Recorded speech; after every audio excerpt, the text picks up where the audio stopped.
Let it be clearly stated that no amount of administrative changes or deployment of interested officials will override the will of the people of Osun State. This calculated effort, no matter how structured, cannot alter the resolve of our people.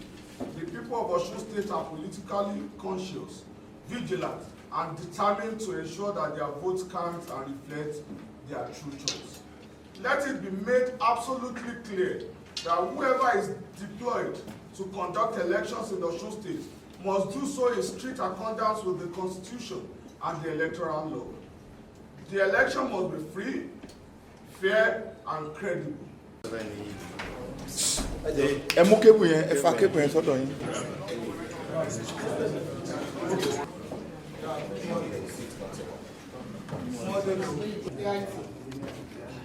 Ẹ fún wa bí 1 minute. We also have credible information that further deployment of interested Yeah.